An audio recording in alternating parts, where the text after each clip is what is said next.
Hey guys, welcome out to the Passover Easter debate. And so this is Good Friday night in America. This is actually about 8:20 in the morning on Saturday morning in Australia. And so we have Vince Krivda. And so Vince has kindly accepted my offer to debate anyone on Facebook Live to debate these issues about Easter and Passover and whether Easter is the correct reading in Acts chapter 12, verse 4, or whether it should be translated as Passover. And so this is going to be an interesting topic. It's one that I've looked at for many years and have enjoyed interacting recently about this with many people online.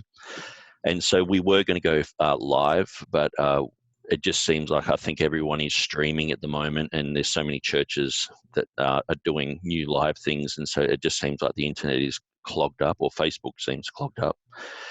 And so we're just going to record this and upload it, and so hopefully that's not an annoyance to you guys. Hopefully you guys understand.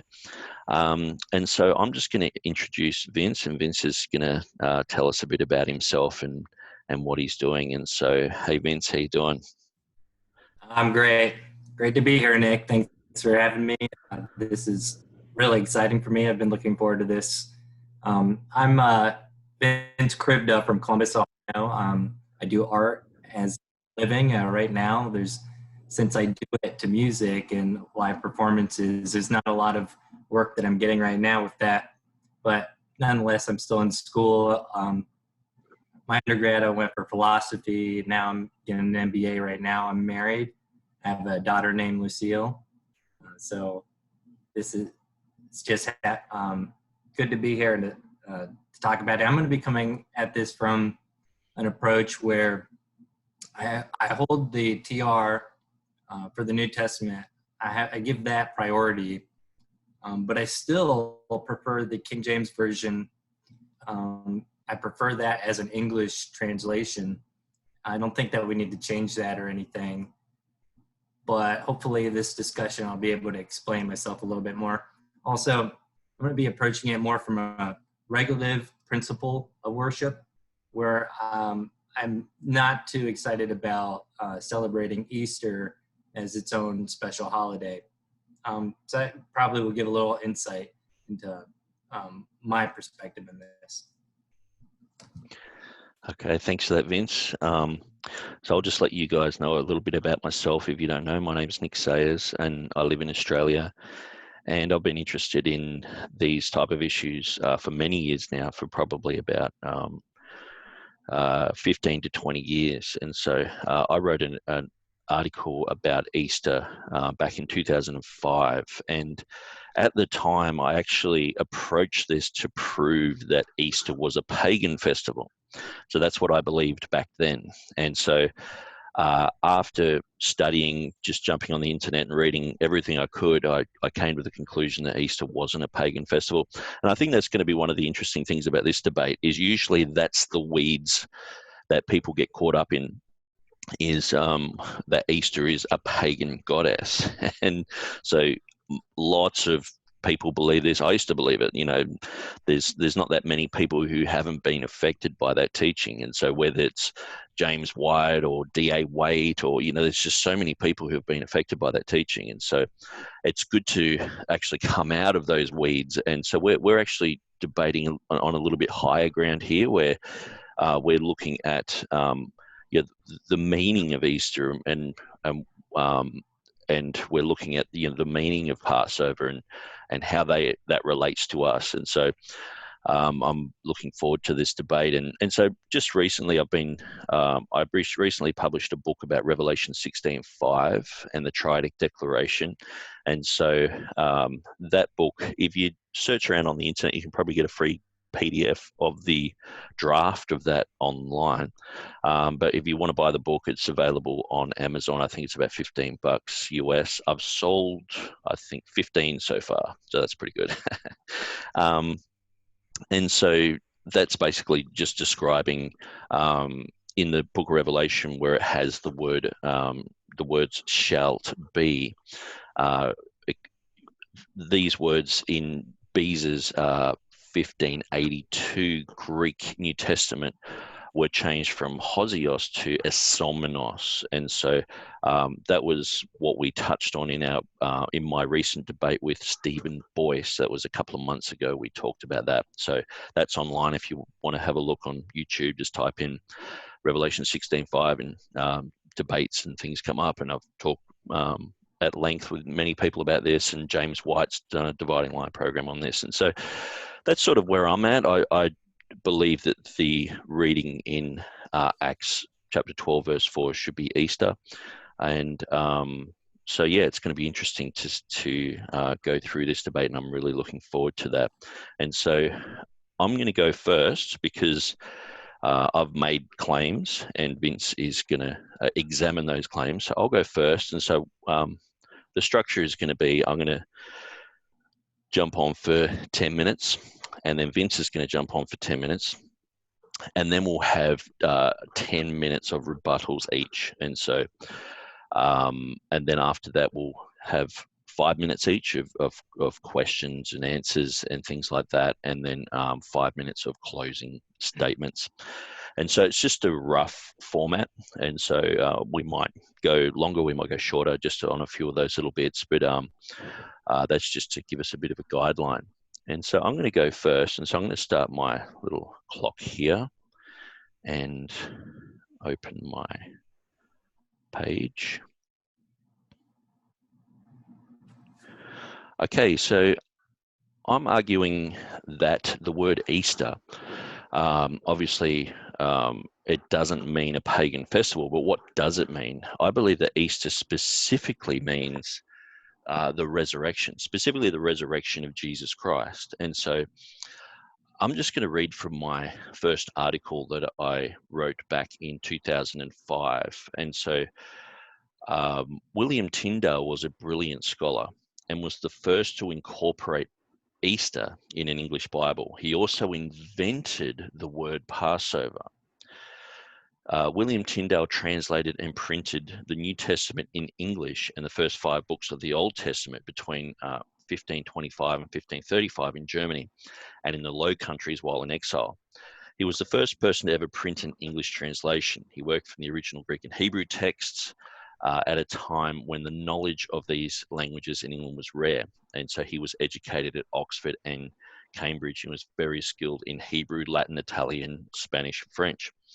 So Tyndale was responsible for the insertion of both Easter and Passover in the English Bible. Now, Easter had already appeared in the Saxon Bibles, the earlier Saxon Bibles, but because he invented this word Passover, it gave us 2 words. And so, so Tyndale used the word Easter as a synonym expressing the Jewish Passover.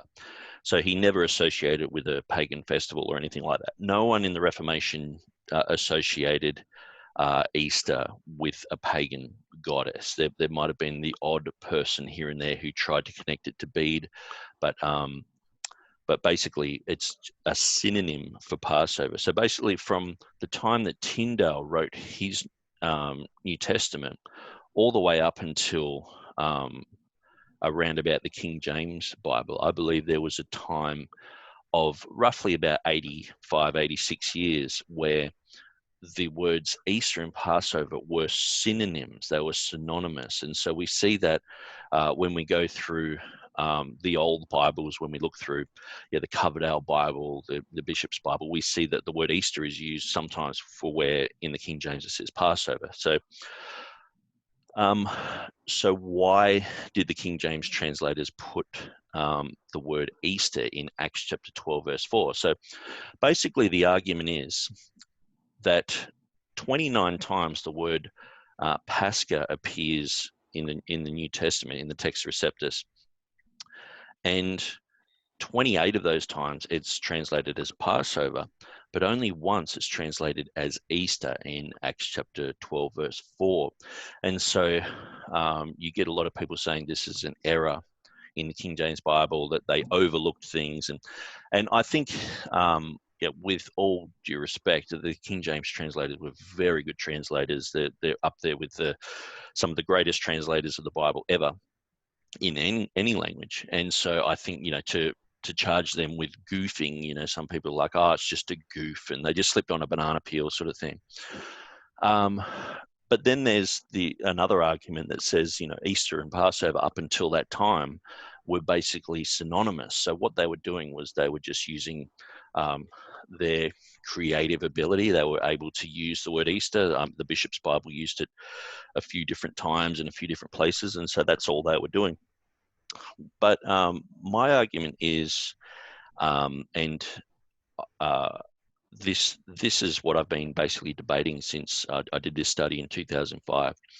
My argument is that in Acts chapter 12, verse 4, it's the only historical passage in the Bible that is post-resurrection. So Jesus Christ had already risen from the dead. And so in the book of Acts, it's the history after Jesus Christ. And so that's the only time historically where we can actually talk about the resurrection of Jesus.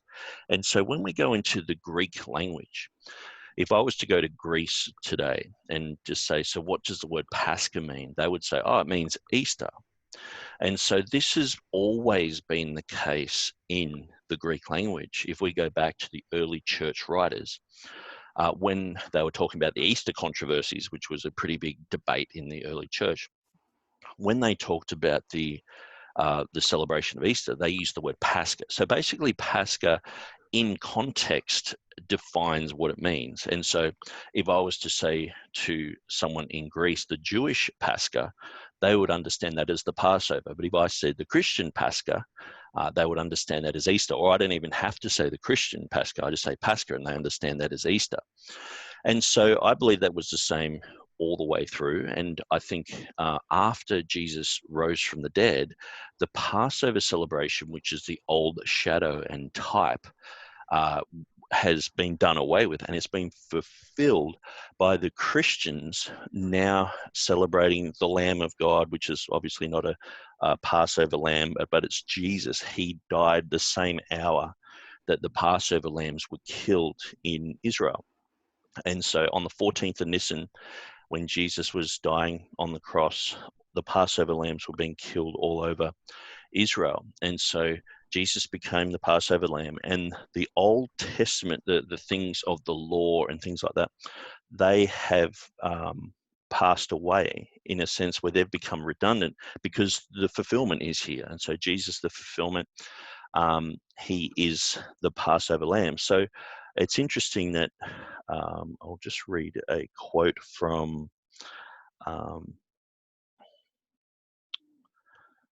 where are we at? Alfred Erdeshim. Alfred Erdeshim, a Messianic Jew in the 19th century. So he was a Jewish guy, expert in Jewish customs. He said it was to be the last of the old Paschas and the first, or rather symbol of promise, of the new. So he understood that the Christians, they didn't practice Passover anymore after the resurrection. They celebrated what would have been, Jesus said, do this in remembrance of me. They would have been doing, communion and things like that. And so, but he recognized that the word Pascha, immediately after the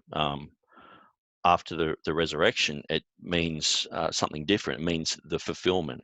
And so this is what the Greek language shows us as well, that the Greeks recognize that the word Pascha means Easter. And so in the book of Acts, in Acts chapter 12, verse 4, it says that they were intending to release Peter, or Herod was intending to release Peter after Easter. And so that Greek word there is Pascha. And so in the historical context in Acts, it's the only place where you can safely say that that is in a New Testament context. Every other time Pascha appears, it's in an Old Testament context. Now, in 1 Corinthians chapter 5, verse 7, it does say Christ, our Passover lamb, but obviously it's alluding back to the Old Testament. And in Hebrews 11, it talks about that that Moses kept the Passover. So it's talking about the history of the Old Testament. So this is the only place out of all 29 times that we can put it in a New Testament context. And if we just translate the Greek straight over, even if we were to get modern Greek and translate it straight over, it would equal Easter. Now, in the context, because it was the days of unleavened bread, this basically points to, it's a bit of a pointer, that the Passover feast day had already happened. Now, the whole feast of unleavened bread and Passover were called the Passover, but this points to the latter half of that week, which was the Sunday which they celebrated. So there were two different camps in Christianity. There were people who celebrated Easter on the 14th, or the feast day, but then there were others who celebrated on the on what would be equivalent to the 17th of Nisan, and that is basically the Feast of First Fruits. And so the church kind of, when they were putting these type of Hebrew dates into other calendars, what they did is they basically put this as the Sunday after the 14th. And so many church historians believe that this is the practice of the early church. And so I'll just read someone here. John Owen. John Owen wrote, "There was a signal vindication of the truth pleaded for in an instance of fact among the primitive churches. There was an option which prevailed very early among them about the necessary observation of Easter in the room of the Jewish Passover for the solemn commemoration of the death and resurrection of our Savior. It was taken for granted by most of them that the observance hereof was countenanced, if not rendered necessary to them by the example of the apostles, for they generally believed that by them it was observed, and that it was their duty to accommodate themselves to their practice. By the later half of the 2nd century, it was accepted that the celebration of Easter was a practice of the disciples and an undisputed tradition.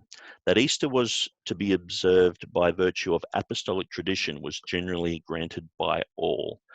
And I've gone about a minute over, so I'll just stop there. Okay, so I'll give that over to you, Vince, and take it away. All right, thanks, Nick. This debate, it concerns what God hasn't revealed to his people, so it's not an issue we could take lightly. It's of critical importance, so we can't trivialize it, and we, as Nick and I, we both hold to the TR and the received text, and this is super important that when we have a dispute like this, that we get to the bottom of it, because unsettled disputes of this type of character, they can put the Bible's authority under question, or the King James Version under authority. So I'm sympathetic to those who prefer the King James Version and who would like to keep the reading Easter in the King James Version. So I'm sympathetic to that cause, because my perspective, I'm not trying to challenge or undermine the authority of Scripture, but I'm interested in what Acts chapter 12, verse 4, what is it? What has the Holy Spirit communicated to us? What did Luke have in mind? So while I believe that translations, that they're necessary and they're good, their faithfulness is limited to their ability to convey the semantical units in the received text. So I think that the faithful versions, they account for grammar and semantical units. What I mean is the basic linguistic structures, which I don't need to break down into morphemes and semines and that kind of thing. But basically, how the original text, as much information that we can get as how it was originally penned and put that in a translation through formal equivalence, that's what I think we should be after in our translation. But interpretive glosses that seem to explain more than what Luke had communicated, I think we could leave that for preaching and exposition. but not in our translation purposes. So besides these linguistic elements that we're trying to show in a translation, there's also non-linguistic elements that we need to recognize. One is cultural and historical context. And Nick does a good job at pointing to this, especially historical and cultural, when he talks about how Acts chapter 12, it's the only place in the New Testament that has a New Testament context for the word Pascha. And so I think that we need to look a little bit more closely at the text to see that it doesn't, it's not trying to say a New Testament context. We're not aiming to interpret that in a New Testament context. What I believe Luke has in mind here is he's not speaking of a New Testament category, but he's actually referring to what Herod Agrippa would have actually his category of understanding the Passover. So my first argument is that the context refers to the Jewish feasts as they were still practiced. Now, I agree with Nick that the Passover was fulfilled in Christ. He is our Passover lamb. But that doesn't negate that the Jews were still practicing the Passover in a certain way. So I don't think it could be read as a non-Christian or a Christian post-resurrection Easter. Nick's defined the Easter as pointing to the resurrection of Christ specifically. So I'm going to look at the text. I'm going to try to show that that's not what the text has in mind. When we look at Acts chapter 1, we see that it's talking about Acts chapter 12, verse 1. We see that Herod the king, in the Greek it's in the nominative, and that is the main subject that we're going to see throughout the rest of these passages. He's the one that's doing a lot of these actions, and we can see the nominative case in these verbs, intended in these verbs. So Herod Agrippa, he aimed to vex the church.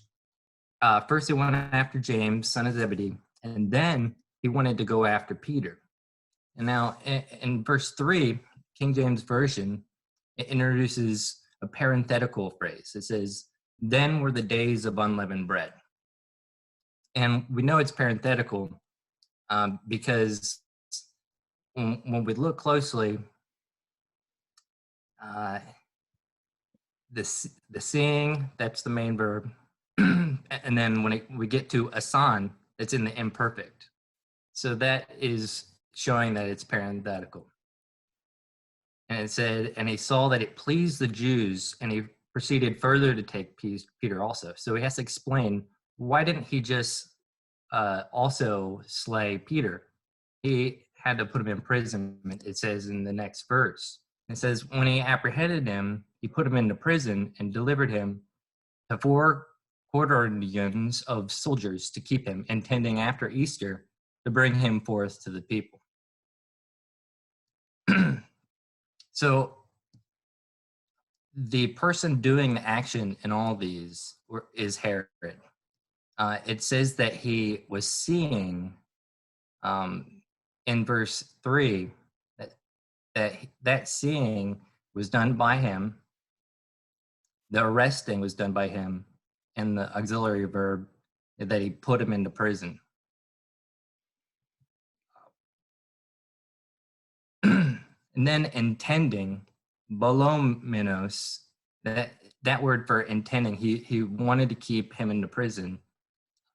That also is in the nominative. The person that is intending this is Herod. The person that is thinking, that has the reason to put him into prison is Herod. It's not Luke commenting on this. So we have to see that when Luke is referring to the days of unleavened bread, he's saying it in the historical context that Herod would have understood. And the reason why he wanted to keep them is because it says he wanted to please the Jews. And that's because he was respecting their custom and waiting till after the holiday to slay him. But it's not that Herod had in mind any type of Easter celebration from a Christian post-resurrection understanding. He didn't understand those categories. Had he recognized the Easter of the Christians, he wouldn't have wanted to slay him to begin with. And what makes this passage make sense, what funds its meaning, is the fact that he wanted to please the Jews. So he's referring historically, not from a New Testament context, even though historically it was after the resurrection. Up until AD 70, they were going to continue these Passover sacrifices and celebration and the Feast of Unleavened Bread until then, even in a New Testament context. What I'm trying to say is that this passage is trying to point to what Herod was thinking from a Jewish cultural perspective, and that is the historical and cultural context that I think the passage points to. Hey Nick, give me a heads up. I forgot to hit my timer, so just let me know when I'm You're getting just close. on 7 minutes. Perfect. So this word Pascha, hopefully I can have enough time to explain a little bit about Pascha. The way we have to address it is, with the little time that I have, is that Yeah, take your time. We got plenty of time. there's the issue of why is it talking about Passover after the Feast of Unleavened Bread had already commenced? And I think probably the best way I can explain it right now is to show that when right before Jesus was, first I probably should explain Feast of Unleavened Bread, as Nick had already acknowledged. Like we could look in Luke chapter 22, verse 1. Now the Feast of Unleavened Bread drew nigh, which is called the Passover. Then came the day, and verse 7, then came the day of unleavened bread, when the Passover must be killed. And of course, Luke wrote Acts, so he had the same categories of understanding it. We could also see Matthew 26, verse 7. Now came the first day of the Feast of Unleavened Bread. The disciples came to Jesus, saying unto him, where wilt thou that we prepare thee to eat the Passover? And again in chapter 22, he said unto them, with desire I did desire to eat this Passover with you before my suffering. So without getting too much into debating what day it was, I'm holding that was on the end of Wednesday night after dusk when they had the Lord's Supper. And incidentally, that would make it beginning from a sundown to sundown reckoning. That would have, from my reckoning, that's going to be the 14th of Aviv or Nisan from the Chaldean point of view. And I'm saying that Jesus actually did celebrate the Passover because he said, I did desire. But we're not seeing any indication of him sacrificing the lamb because he was the lamb.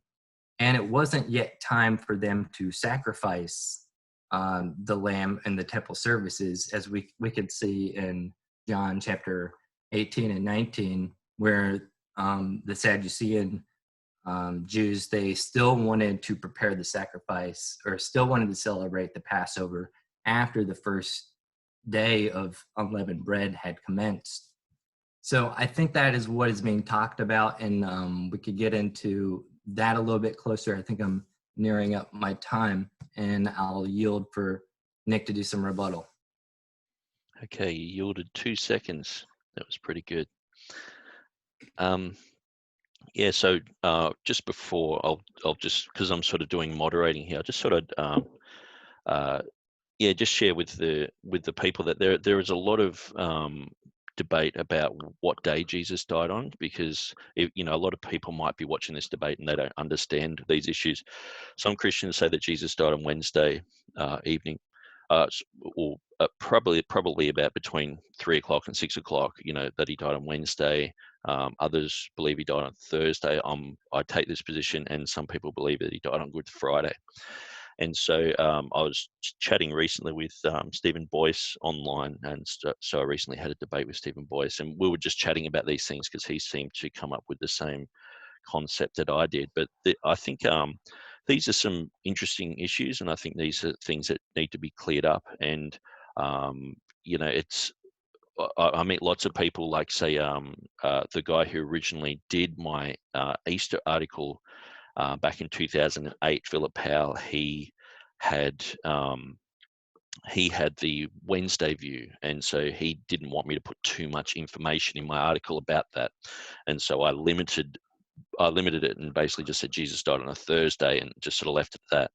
And so, but I just thought I'd let people know that there is some controversy over the day that Jesus died and over these dates. And so, but thanks for that, Vince. And so I'm going to begin my rebuttal. I'll just get my little thing up there. So yeah, we've got basically 10 minutes of rebuttals each. And so I'll just start that now. 1 second. There we go.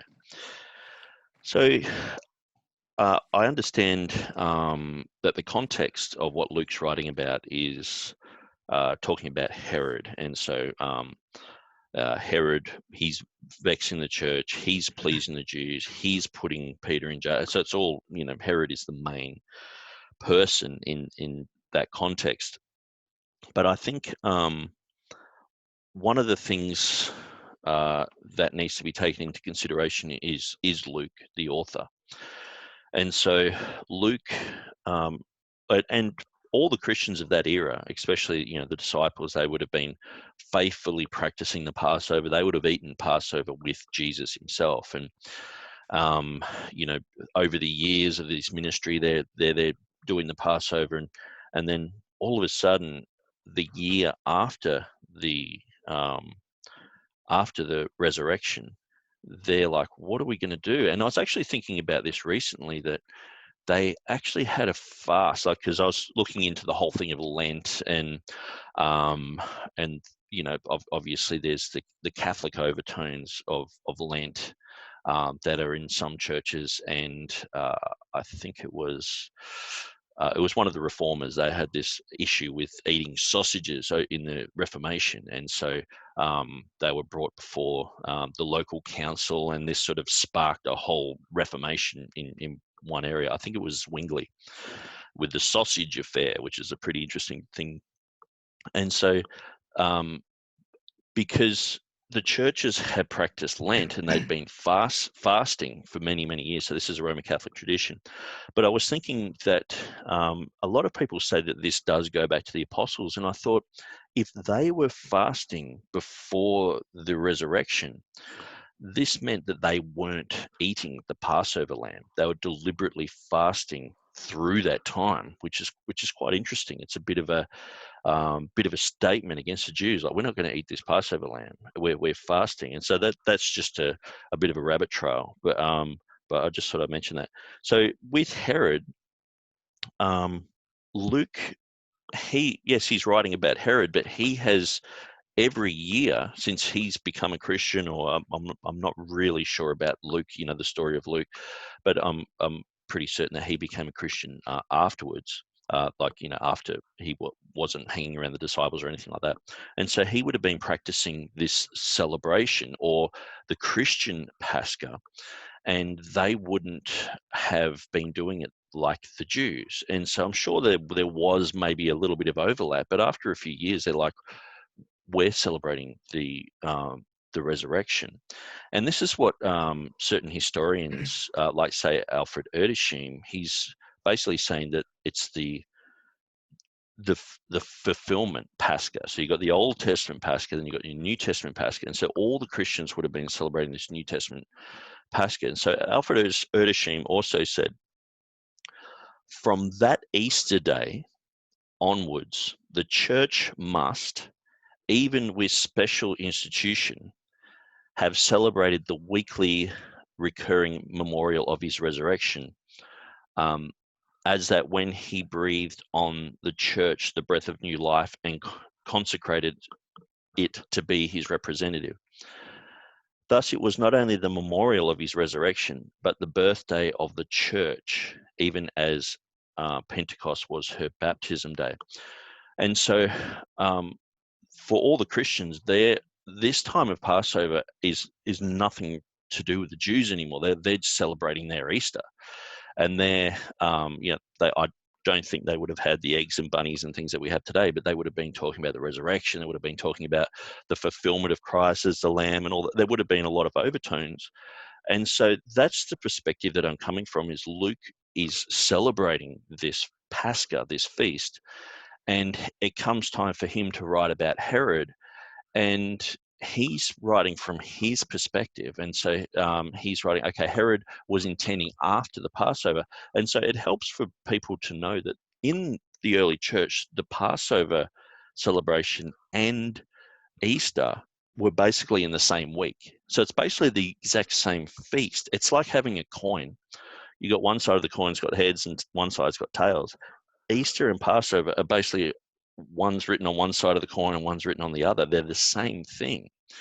And so it's just coming from a perspective. So I would say Vince is absolutely correct. Herod is looking at the Passover and he's trying to please Jews and all the rest of it. But he's taken Peter at a specific time in the church calendar as well, because now the Passover has become Easter. And so he wants to do his thing after this Easter festival as well as the Passover, because Herod knew about the customs of Christians and all the rest of it. But regardless, even if he didn't know anything about the Christians, it's just that the Passover week and the Easter week are pretty much the same thing.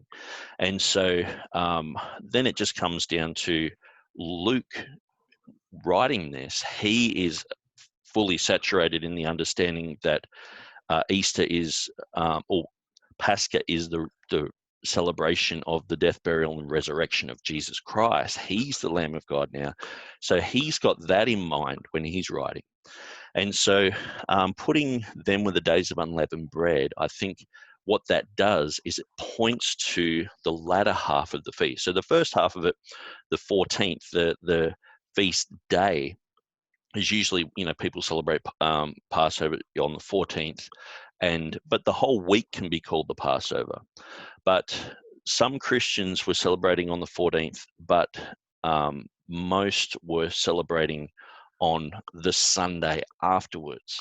And so that's where I think understanding it from Luke's perspective, that he had been for many years celebrating the resurrection over that Passover time. And then it's come time for him to write about Herod and the Jews and things like that. And he's just put Pascha there. But from his perspective, he's put in them with the days of unleavened bread.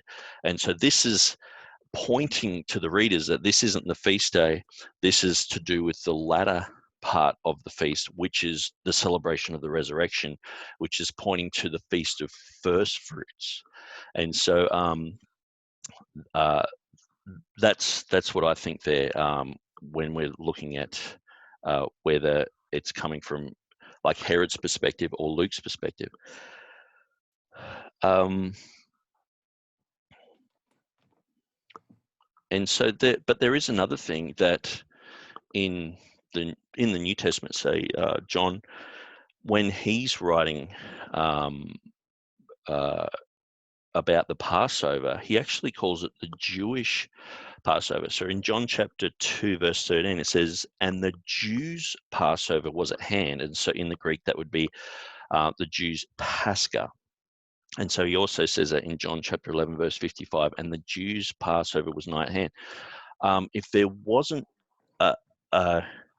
if there was only the Jewish Passover, and there wasn't a Christian Passover or Pascha, which we call Easter, he wouldn't have said that. So these terms basically say that when John was writing this, he was understanding that Gentiles were going to be reading that. And so he's like, well, this is the Jews' Pascha. So we celebrate the Christian Pascha, but I'm talking about the Jews' Pascha was near at hand, because who else's Passover was it? It was obviously the Jews. So it sort of makes those pointers of having the Jews there, it makes that totally redundant. If I think you get what I'm saying there. So I'll just read what it says on the KJV Today website. It says, The fact that John writes Jews' Pascha indicates that there was a need to qualify the word Pascha for the immediate audience of John's Gospel. Such a phrase would be redundant unless there were already a distinction between a Jew's Pascha and another Pascha. Apparently, within the first century, Christians had already appropriated the word Pascha to refer to the Christian celebration of the resurrection. And so, if people just go to Google Translate and they type in Passover Easter in English and translate it into Greek, it says Pascha, Pascha. So both of those words mean Pascha in the Greek. And so this has been the same in Greek all the way back. And so when we look at Acts chapter 12, verse 4, it's the only historical context where it's after the resurrection. And so given these type of things, I think that it's correct for the translation to say Easter here. And so I yield my time right there. All right, thanks, Nick. I think you brought up some good points. First, you're talking about Luke being the author of this, and that's why one of the reasons why you think that he's reading it from a Christian lens. And then you also point out that John does have a different category about the Jews' Passover. Then we're kind of asked, well, what about Matthew and Mark and their use? And then even there are instances where John does not qualify it as the Jews' Passover, and it clearly means the Jews' Passover. For example, how the Sadducean leadership did not want to go into the judgment hall because they wanted to eat the Passover, and a few other examples. So, but those are good points to consider because you're addressing the issue. Also, talked a little bit about fasting and eating before Easter, or not eating before Easter. I'm not sure if that was John Owen that you're quoting or somebody else, how there was a tradition of fasting before eating.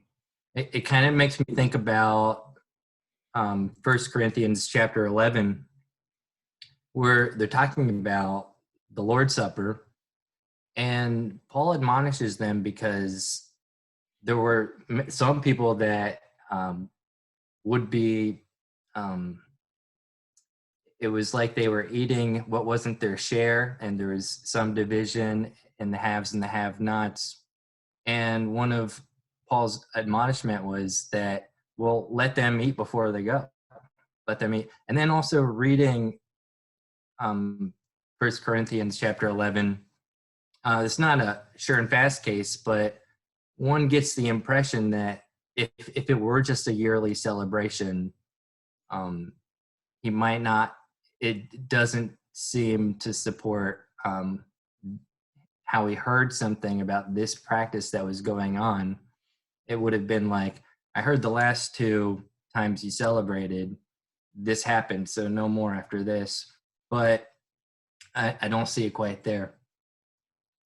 But another thing in Acts chapter 20, we see that when Paul, he goes to Troas and to the saints of Troas, and he meets them on the first day. And the passage is clear that this happens after Pentecost.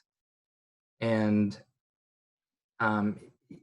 so he wanted to, after Pentecost, and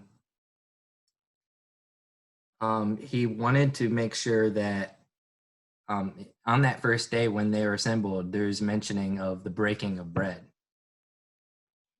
And this, I think, is something that we see, for example, when Christ, when he meets, he meets on the road to Emmaus, and he breaks bread with them, and immediately they recognize that this was the Passover that Christ celebrated. I kind of want to talk a little bit about that first Passover. I started to intimate it earlier. I believe that Christ did celebrate a Passover. And as I was pointing to, I thought that that was at sundown on the 14th. But we see when we analyze in Leviticus and Exodus, Numbers, and Deuteronomy, all the mentions of it, and we put it against things like in Ezekiel about the 7 days of this feast, and even Passover being equated with the 7 days of unleavened bread. And there seems to, when we look very closely, and maybe in the answer time, you can probe me on specific verses, but it seems to start after, on the 15th. For example, in Numbers 28:17, Leviticus 23 verse 6, on the 15th day, that's when the 7th day starts. But the 14th is a Passover unto the Lord. It's the Lord's Passover. And the absence of the lamb being sacrificed, well, Christ was present. He was our Passover lamb. He was there. And you see, and a lot of scholars and commentators have noticed the details of how they reclined and the ceremonial washings of the feet in John, and the cup, and so many elements, and how he broke the bread and they dipped the sop. A lot of people recognize, and I pointed out how Jesus said that he desired, with a great desire, to have this, celebrate this Passover with them. He acknowledged it was a Passover. And the disciples, when they asked him, well, we're going to prepare Passover, they might not have thought he meant right away, because they wasn't according to the custom until the next day when he was slain. And it was still within the parameters from a sundown to sundown reckoning that he was crucified ceremonially on the Passover proper. And yet it was after sundown, still part of the same day according to the Jewish reckoning.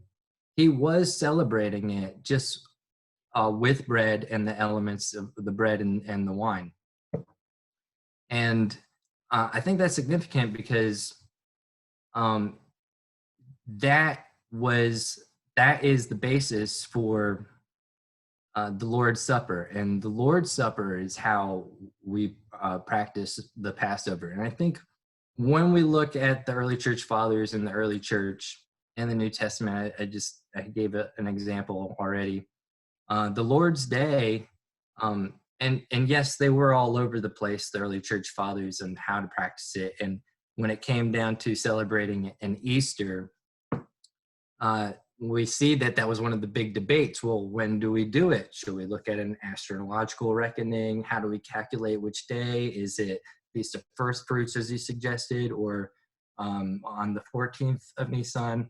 And I think a lot of the confusion comes from no clear guidance from the scripture on this point, besides that on the first day, Christ had blessed us with his presence and his glory, and he broke bread and he appeared to them on the first day. And then we see a pattern in the New Testament of meeting on the first day, on the Lord's Day.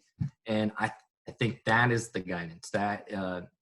That's what is so significant about how he did celebrate it on the Passover. And the Sadducean Jews, they wanted to still they said, break his legs already so we can get to our Passover, because they needed to get to it before the sun went down. I think the day and the timing and there's a lot to get into about the feast, the preparation for the feast too. But it is significant about how it was the Passover significance is a memorial of his death.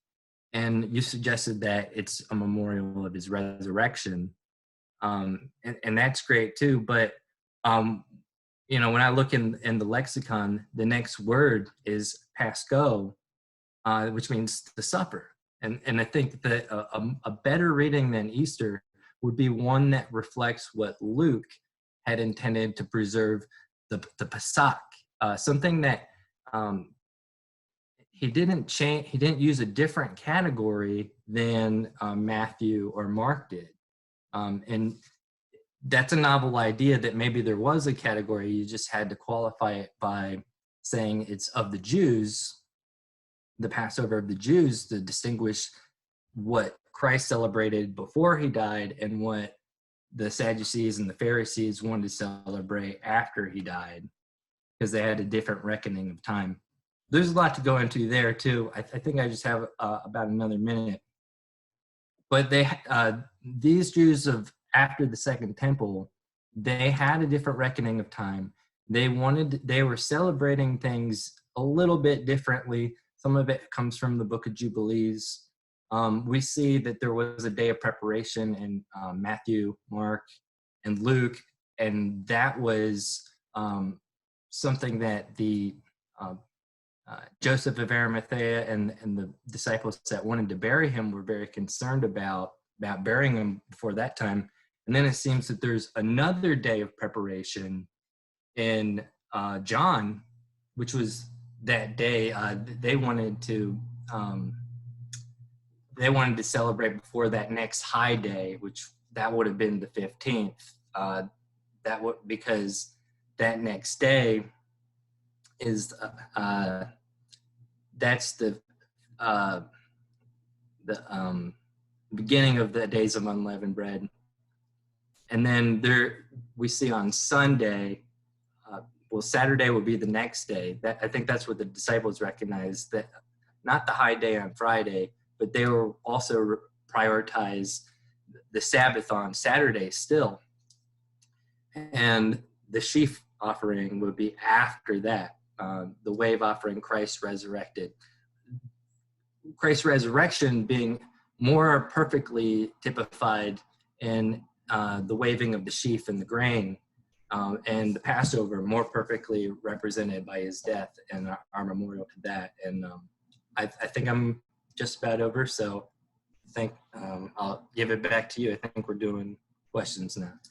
Yeah, thanks, Vince. That was great. And yeah, just another thing I'll just throw in there, just for the viewers, is that the Jews, they dated, or basically the Jewish day starts at sundown usually, and so that helps when you're trying to calculate these things, because a lot of the time we approach the Bible with a Western mindset. And so if you understand that as soon as the sun went down, they would change the day. And so so my understanding is, say on the Wednesday in the evening, as soon as the sun went down, it was already the 14th of Nisan. And so they were doing the Lord's Supper. And then when Jesus died the next day, on the Thursday, late in the day, that was still the 14th of Nisan, because the sun hadn't gone down yet. And so I just thought I'd just throw that in there, just because some people will be going, oh, hang on, what are these guys talking about? Certain days and things like that. And so I'm going to... But I think we're generally agreed about a lot of that. Yeah, I think pretty much we're in general agreement with 90% of all this. And this is I was actually looking forward to having a good friendly debate about this, because we do agree on so much, and oftentimes I'll be debating people who they think the King James is just trash and they want to throw it out and things like that. And I guess in a way, we're with this debate, it's sort of like we're still fighting, but we're doing it more in a gentlemanly fashion, where usually it's like MMA or no holds barred, or we've got the gloves off and all the rest of it. But here we seem to be doing everything in a gentlemanly fashion. And so I'm going to start asking you a few questions here. And so number one, how would you do you think that the King James translators like accidentally, or not accidentally, do you think it's a mistranslation to put Easter into the King James at Acts chapter 12 verse 4? That's a good question. I don't think that we need to change the King James Version, because once we did that, it would no longer be the King James Version. I know that you've had a similar project. I don't consider that changing it. I think I understand what your approach was. But I think that if we stuck to Passover, I think that would better reflect the types, the categories that Luke thought of, and it's more consistent with how the word is used. And I think in a very similar, there's not just one univocal usage of Passover. I didn't quite get to explain that yet in detail, but I do think there's some latitude in usage, but nonetheless, the same word is used. And I think that our translation should reflect that unanimity of usage, even when there's more latitude in its application. But I think that Easter would still be, it's still okay and understood, even though our understanding of the word Easter today does not match what the King James Version translators had intended.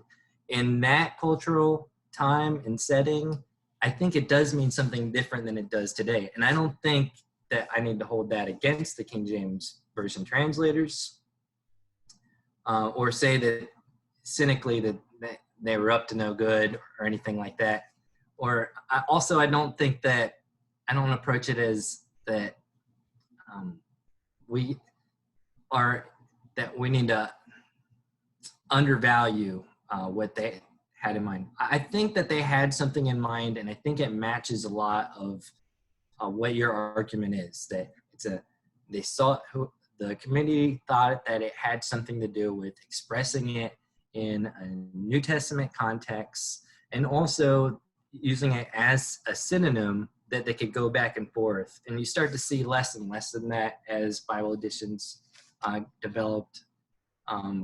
But I still think that if we were to respect what Luke had in mind and the words that he used, I think that Passover would better reflect what he had in mind.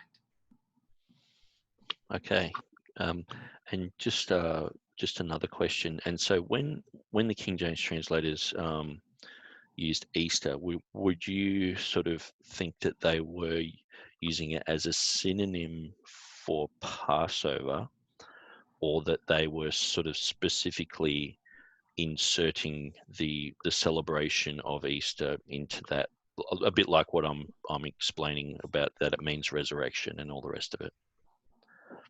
Right. I do think that they were using it. I think that the general agreement by everybody that looked at that passage must have understood it as a synonym. At the same time, there may be some bias and some type of agenda there because of controversies in Easter dating and how important that was at the time for people to hold the day as Easter as something set apart from all the other Sundays. The early church had recognized that we worship on Sunday because of Christ and how he blessed that day and appeared. And there's so much scripture, Ezekiel chapter 34 through, and then even in chapter 45, there's talk about the 8th day, about how the prince would come and he would give his perfect sacrifices, and we would also celebrate the Passover more perfectly. I think when you sum up all that scripture teaches about the 8th day and that symbol, and I even see it somewhat in the passages about the Passover too. All that is pointing towards the 8th day. That is the resurrection. We celebrate the resurrection every Sunday. But to say that there is, out of all those, one that it more particularly celebrates the resurrection, I think might be a little gratuitous. It's just not as extraneous. And I think a lot of the confusion and debate about when we should celebrate Easter vanishes when we see, well, God has not revealed that other than the Lord's Day and the Lord's Supper.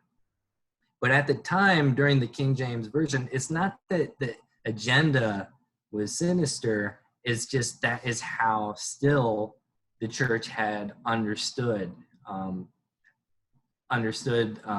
how we celebrate the Passover today. And I think later developments, shortly, like for instance, right after the King James Version, when the Puritans gained control of Parliament, is one of the things they did is they got rid of Easter.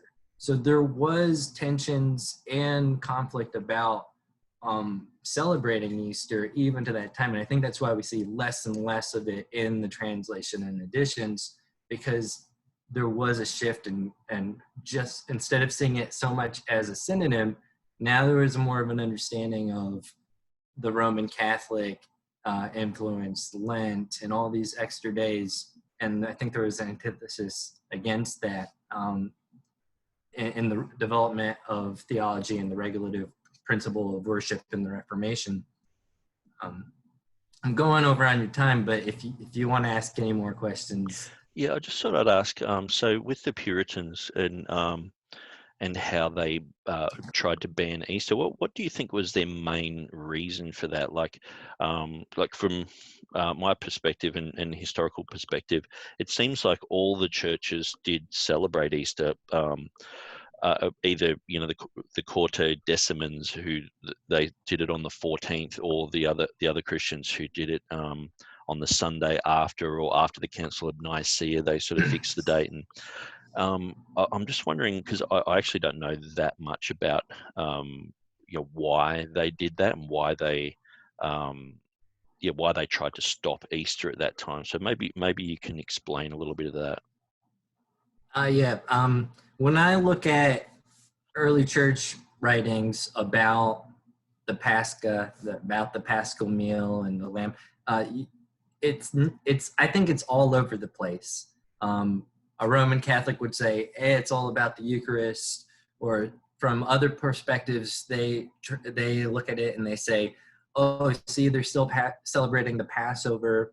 And I think they're some of the strongest voices that had more political agency were butting heads against each other. You see the Alexandrians against Rome, Ephesus, these guys are still celebrating on the 14th of Nisan. And so there was tension. I think, like I said, I think it's because it's not revealed in God's word. It was something the church had to learn over time, that the real deeper, more profound meaning of the Passover and the Lord's Day.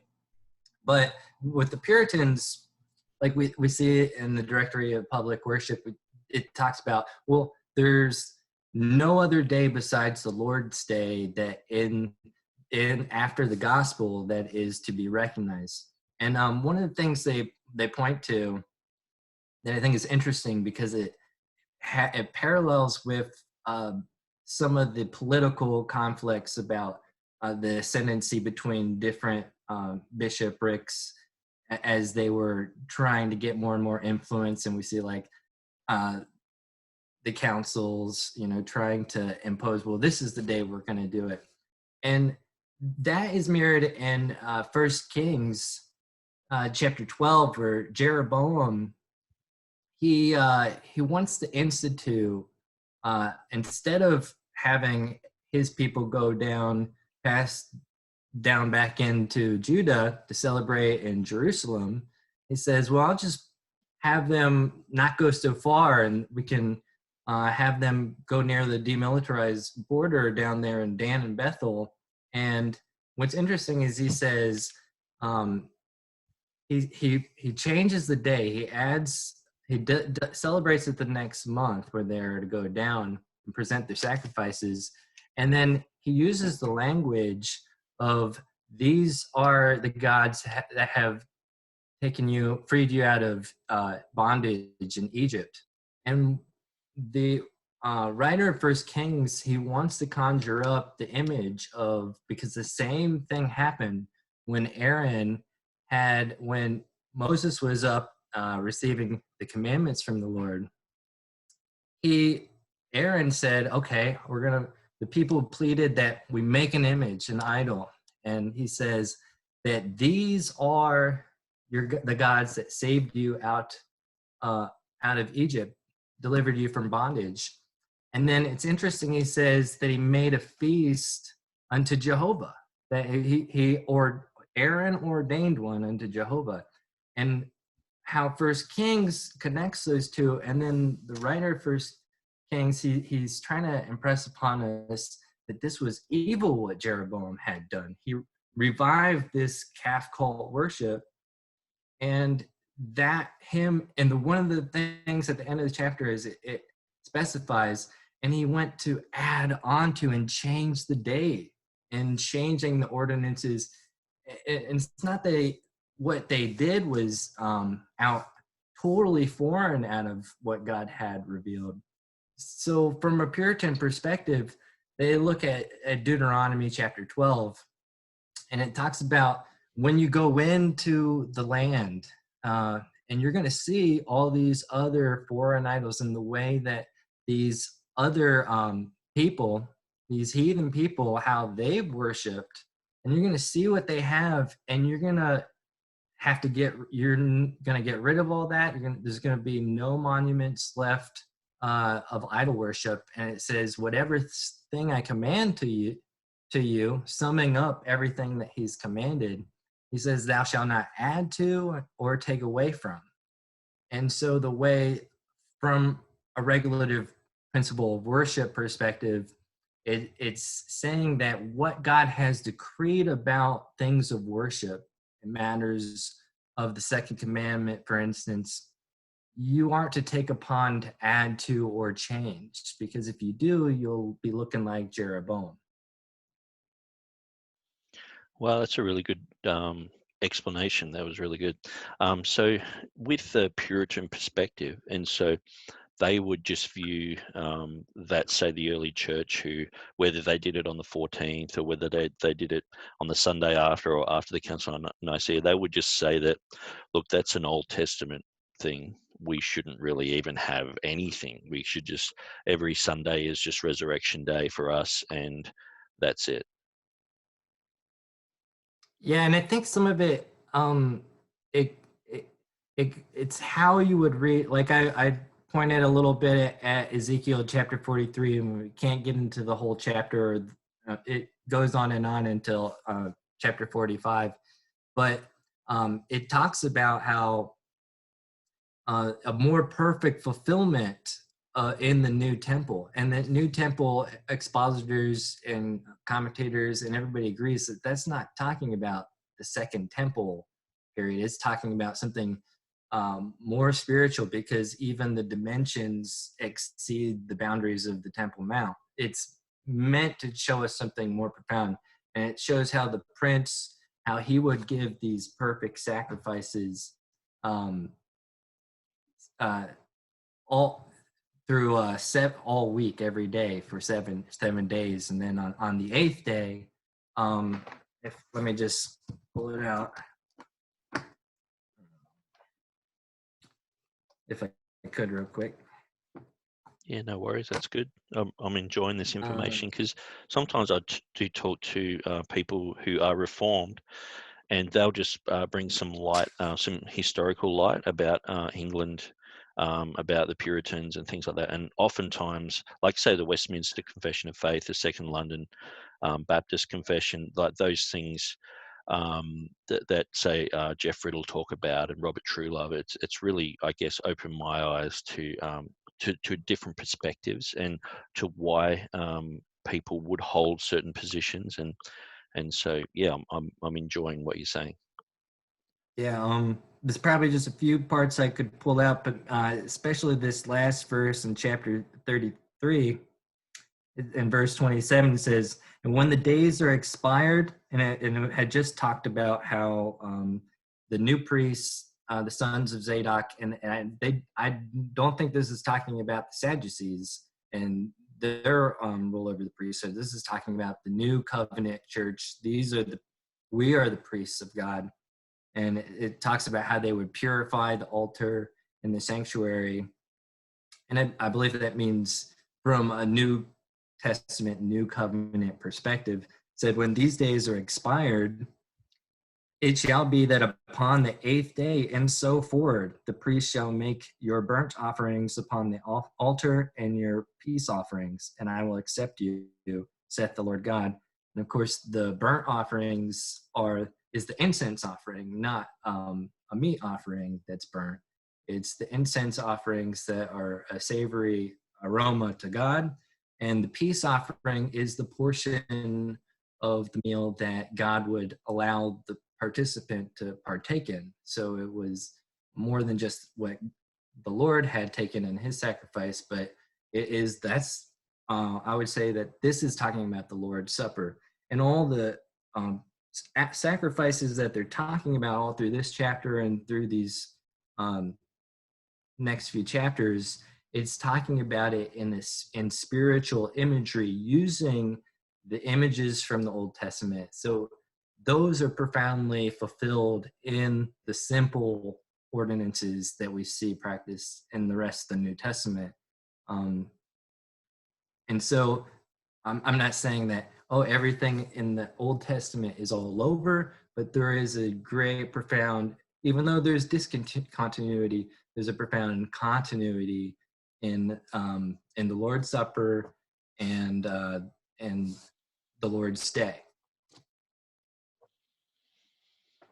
All right, thanks, Vince. And so I'll let you ask me some questions, and then after that, we'll both do our closing statements for 5 minutes. Sure. Do you think that Jesus was celebrating the Passover in his Last Supper? And I kind of gave a nuanced answer that I said, yes, definitely, but in a certain way, not like how we might have said the Jewish Passover. Do you think that Jesus celebrated it, and could you describe that? Yeah, I think it's become a subject that I'm studying more and more. I think that they were preparing to have the Passover the next day. And so one thing I've been looking at, and I really should have studied this more before I come on the internet and tell everyone, but when he said, make ready the Passover, to me, that could have been making ready the Passover lamb. Because sometimes the word Passover, it can mean a day, it can mean a lamb, it can mean a week, it can mean the Feast of Unleavened Bread. It can the word Pascha sort of covers lots of different things, and so that's why it can be quite confusing going through different words. But on the 14th, I believe that Jesus was having the meal, and I think he initiated that the Last Supper, and that the disciples just felt that the next day we're going to have the Passover, sort of like on the Thursday afternoon, Jesus will be here and we'll have the Passover. So I believe that the lamb that or the lambs, I'm not sure if they had one or more or whatever, but that was probably, I'm pretty sure the way the Jews used to do it was on the 10th of Nisan, they would bring the lamb into the house, and then that would be around until the 14th, and then before evening they would kill the lamb. And so that's one thing I've got to look into, is whether, because he said go and prepare the Passover. So but we know that Jesus had a meal, and so whether or not that was the Passover meal. So for me, I believe that Jesus was basically understanding that this is going to be the last ever time of the Old Testament Passovers, the 1,500 years of tradition. And so he was showing them, okay, this is what I want you to do from now on. And so this is one of the things I actually omitted from my original article, was that I felt that because Passover was a yearly celebration, that the celebration of the Lord's Supper should just be a yearly thing, sort of like Easter. Over Easter, that's the time when people should do that. Now, I'm not a stickler for like, you have to do this and you have to do that, in a sense where if you want to do that every day, that's I've got no problem with that. Some churches, they do the Lord's Supper like every month. Some just sort of do it on special occasions, like they might do whatever, a Christmas or an Easter or whatever they consider a special occasion.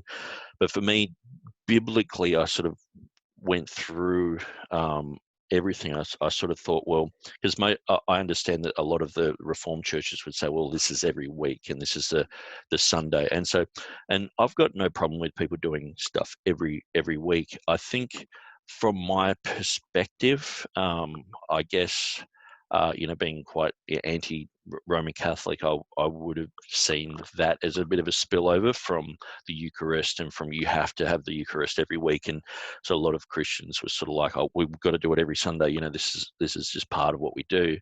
And sort of breaking out from all of that and just go, okay, what does the Bible say? And it's like, okay, well, the Pascha was a yearly thing. The Christians celebrated it. And so things like, say, they went from house to house breaking bread. To me, looking at those verses, they were just fellowshipping.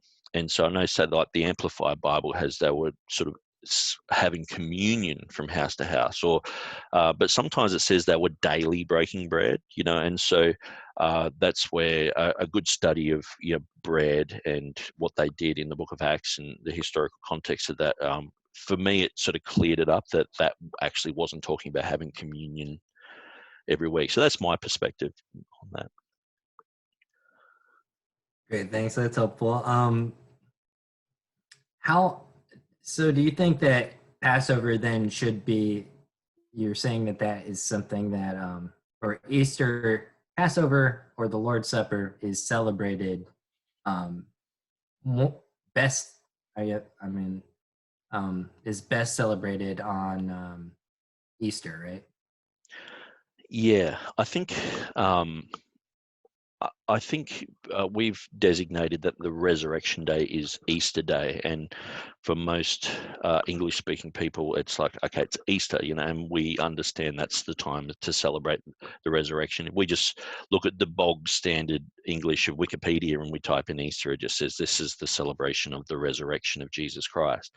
And so I think, I don't necessarily see anything too wrong with celebrating Easter, but I do understand that Paul left some caveats and disclaimers in the Word of God, where he said, look, if some people celebrate a day and some don't, it's like, look, just be convinced in your own mind. He's saying don't judge each other on these things. And so I would never condemn anyone if they said, look, I don't do Easter. Yeah, and sometimes I've actually just been busy in my life and things like that, and it's like, it's I've been overseas and I'm preaching, I'm like, oh, actually it's Easter, I've totally forgotten about it, and haven't treated it like a special day or anything like that. But other times I've gone through and looked at, okay, the Passover would have been on this night, and gone through and studied as the days are unfolding, which has been interesting for me. But I think, to me, I wouldn't say it's not biblical to have a day, but I wouldn't judge someone who says, look, I don't necessarily celebrate that. Okay, so I guess from what you've just clarified, things like calculating when we celebrate Easter is not that important. Yeah, and that's why I guess if a church, from my perspective, if a church wants to celebrate that every Sunday, which is fine. I've been in churches where they did have communion every Sunday, and I've actually enjoyed it because they're focusing on teaching about the blood of Jesus, teaching about the sacrifice of Christ, and I'm like, man, I want to hear more and more about this. And especially since I've been studying Easter, it's like every Sunday I was looking forward to that time when someone would teach about that. But I guess, there are other churches, like I was saying, some do it monthly, and it's very hard to find a church that's like, okay, well, this is exactly why we do this. And so I'll if you want to have Easter every Sunday or every month or every 6 months, or I'm bored once a year. For me, I guess it's like once a year is the biblical thing, but I want to celebrate that every week. I want to be, and whether that's partaking of I would say grape juice, or and and bread, whether that's part of that or not, because a lot of churches actually don't do that type of thing, or so anyway, that's where I'm coming from. Cool. I probably just have just a couple easy ones like this, if that's okay. No worries. I talked a little bit about Passover having some more of a significance with Christ's passion and him being a sacrifice for us. And you've suggested that because of the Teutonic and the Greek etymological origin, that it has something to do with the resurrection. I think that's how you started off, that's how, that it principally means the resurrection of Christ. And that should inform how we define and understand the term Easter. Can you clarify how that relates to how Christ died on the Passover, since we both agree that he died on the Passover? Okay, so I guess seeing firstly the shadow and the type, and so we've got the shadow of the Passover, and then we see the fulfillment in Jesus Christ. So we see the shadow and type, the literal land, then we see the fulfillment in Christ, and so this kind of changes everything, and the way that something is defined. It's a bit like, say, the word grace. If you ever do a Bible study on the word grace, when you go through the Old Testament, it just seems like it means favor.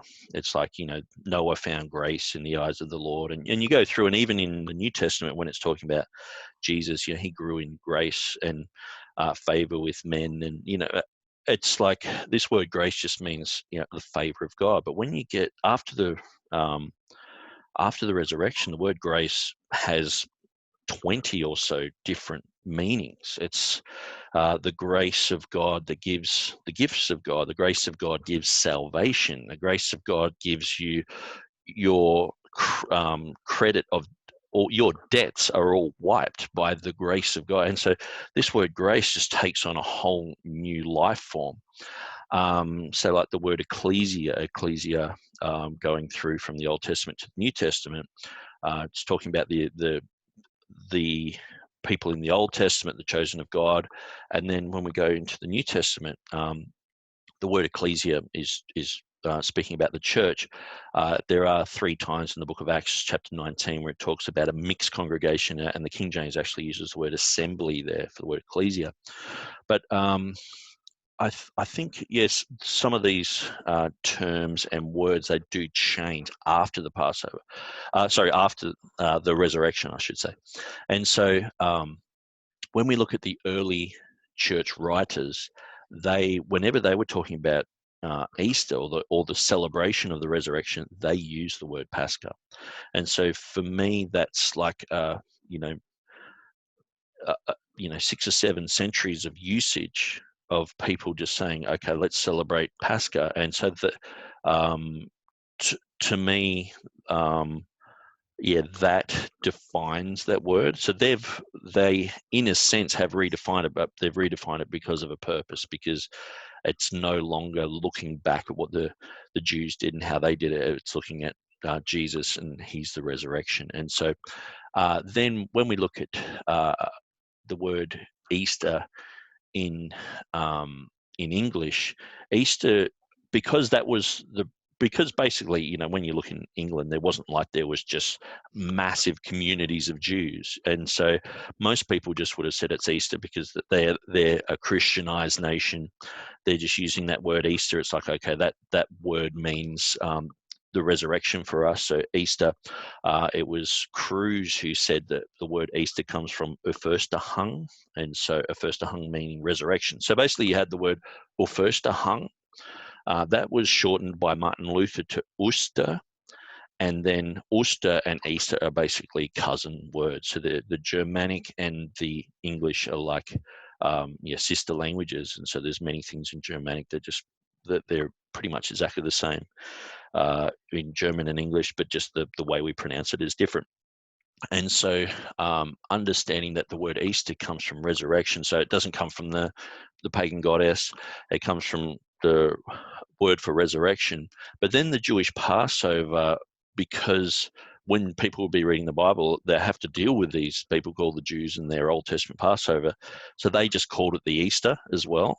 But then when Tyndale sort of got into the Old Testament, he was going through Exodus chapter 12, and he sort of realized, because he would have understood that the word Easter means resurrection, or the celebration of the resurrection, when he got to chapter 12 in Exodus, he would have gone, actually, it's pretty hard to have a word that means resurrection way back here in the Old Testament when we're talking about killing a lamb, and specifically when it's the first context is the lamb, but then the context becomes the feast, and then it becomes the week, and then it sort of grows in that context. But and so he invented the word Passover. So then we've got the two words, and so then Bible translations are just using these two words. And then when it comes to the King James, they just said, okay, well, let's put it in its semantic range. We'll put Passover in the Old Testament context, and the one place where it's a New Testament context in Acts 12:4, we'll put Easter in there. And so hopefully that answers your question. Sure. Maybe just one more. Yep. How does the Sunday worship, how does on the first day of the week, it having a connection with Christ's resurrection, how is that different than the Easter celebration? Okay, so say like the average Reformed church would say, okay, we're celebrating the resurrection. It's Resurrection Sunday and things like that. I guess it comes down to the pure biblical dating, and it did seem like the early church they didn't really say that we shouldn't celebrate Pascha, because Jesus did say, "Do this in remembrance of me." And so it's like, okay, when should we do it? And so should we do it on the Sunday? Should we do it on just a yearly thing? And as I was explaining before, I'm more like, okay, biblically, it does seem like, because it is the Pascha, the Old Testament Pascha, and then it's just the carry on after the resurrection, that the Christians would have said, okay, we're gonna focus on this once a year. And so say in 1 Corinthians chapter 11, from my understanding of it, that would be a once a year thing. And so they would be talking about having this feast and saying, some people are sick and this is happening, and Paul had some problems with it. And sometimes it can be the way that it's worded, because it says, as often as you do this, and sometimes that can be read as do this often or do this regularly. But it's actually, if you take a bit of time to sort of study through that, that verse is saying, whenever you do this, or when, like it's a bit like saying, so whenever you have, the July the 4th celebrations, or whenever you have Christmas Day celebrations, do it this way and do it that way. And so when he's saying as often as you do this, he's not saying do this often. And so sometimes that can be read into that. And so, so my understanding would be that the early church, I think they did have a focus upon Sunday. My take is, because I understand that there is within the Reform movement that people will take the weekly Sabbath and put it to Sunday. And so I don't necessarily do that. My understanding is that Jesus has become our Sabbath, and he is our rest. He said, come unto me, all you that labor and heavy burden, and I will give you rest for your soul. So he is our Sabbath. He is our rest. And if people want to celebrate on a Sunday, that's fine. I'm not like, okay, well, Sunday has become our Sabbath, and I understand there's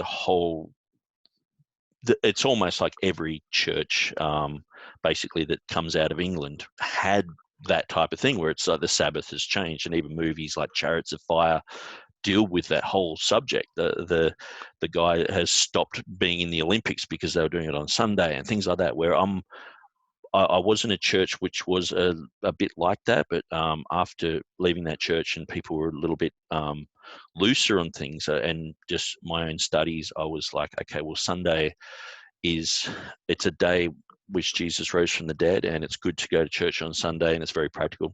Living in Pakistan for a year, they have Friday off because of Islam. And so Sunday is just a normal work day. And so, but the Christians do go to church on Sunday, but oftentimes you'll find that not all the Christians can make it. They have, if you've landed a job there, it's like you've won the lottery. And so working on a Sunday for them is, all these issues come up. And so it's, after a while, I was sort of like, okay, well, Jesus is our Sabbath. He's our rest. And as, and Paul says here, some esteem one day above another. Everyone, just be persuaded in your own mind. Some have treat every day alike and don't judge each other on these things. And so, yeah. Excellent. Thanks, Nick. Okay, so I will go through my 5 minutes of my closing statements. And so I guess I feel like because I've been working on updating some of the language of the King James, when I came to this issue of Easter, it was, there's the temptation to go, okay, well, what shall we change this to? And so that's one of the reasons why I've looked into this so thoroughly. Easter, for me, I think there's so much baggage that goes with the word Easter that even just to get past the weeds of, it's not a pagan holiday. It's not a Roman Catholic thing. Actually, the Roman Catholics were quite against using the word Passover. They used to mock it, and it was interesting. James Snap Jr. pointed this out in one of his groups where in the Reims Bible, they were saying the word Passover, they were sort of mocking it and saying that the word Pasch is way better, and so that they were using that in the Reims Bible, and then that was in 1582, and then in the 1609 and 1610 edition, they used the word Pasch, and in their forward they were mocking the word Passover, and so, but they still use the word Easter. And so what I've found is that the concept that I'm sharing, that Easter should be used in the book of Acts, is Tyndale invented the two words Passover and Easter. So we had these two words floating around in Bible translations, basically just sort of meaning both, Passover and Easter. But then the King James translators, they skillfully put it in its correct. Sorry, I've just got to plug something in here. My battery has gone a bit low. That's better. So the King James translators skillfully put it into Acts chapter 12, verse 4, and sort of, in a way, defined it for the following generations as a New Testament word. And so there are some people after that who do use Easter as an old Jewish word, or basically for a synonym for the Passover. But what I've found is a lot of those are actually their Catholic work, so they actually despise the word Passover, and they would use the word Pasch. And so there was this war as well. So you had some of the Puritans, they didn't like Easter. Then you had the Catholics, they didn't like Passover, and so you sort of had this whole thing happening in England at that time. But I think the King James translation has stood the test of time, and to fully understand the Easter celebration that's basically been around in every church, all the early churches, to understand that, I think the King James translators successfully sort of explain that in Acts chapter 12, verse 4 by putting that there. And I think by translating it as Easter as Passover, there would it would put an Old Testament feast there in its place, and I think that would, especially from the perspective that we have now as modern people, we see the clear distinction between Passover and Easter. And so to come from that modern perspective and looking at the King James Bible, we can clearly see that, that's a New Testament feast. And so I think when the King James translators did this initially, it would have been like a novel thing. It's like, okay, well, the bishops uses this word Easter a few different times as Passover, but these guys have specifically put it there. And I think from then on, it's probably been the King James Bible that's kept the stability of the word Easter being a New Testament word. And as the Oxford English Dictionary says, that it being a synonym with Passover became obsolete. So it became obsolete after a while. And so I know I've just recently read a book by Brian Ross. He wrote a book called Don't Pass Over Easter. And so he has a whole bunch of homework. And so it's a lot of these articles, so like the King James Version Today article, Will Kinney stuff, a lot of it has the same information, but it's just the conclusions that are different. And I think that's the thing with like me and Vince here today. We're sort of saying a lot of the same things, but it's just a conclusion at the end of the day. And I think the conclusion is that the King James Version with Easter there, and Easter meaning the celebration of the resurrection, I think that with Luke basically pointing out that it's not the feast day, and it's basically the second half of the Pascha celebration, he, as a Christian, would have been looking at these things and saying, I think that is the resurrection. From Herod's perspective, it was the Jewish days, because, like I said, it's the same coin, but just the side that you're looking at. And I think the King James translators, they looked at the side that Luke was writing from, and they translated it that way, where other people have looked at the other side and said, no, it's Passover, and they've translated it that way. So I yield my time. Awesome, Nick. Thanks again for putting this all together, for your challenge, also for your charity. I've really enjoyed this discussion, this debate. I thought it's been enriching to me. I've just been able to engage you, and I've been very blessed, and I hope God continues to bless you with your ministry and everything that you've done to champion the King James Version and the traditional received texts. So, and also a lot of what we've discussed has not gotten very in depth, in a lot of what Nick has done a lot of research on. We've kind of steered clear of the paganism issue and a lot of the etymology and the development of the English Bible. And so I just wanted to refer and encourage everybody to look at a lot of what Nick has published, and it's readily available on the internet, and you can see some of these issues discussed more.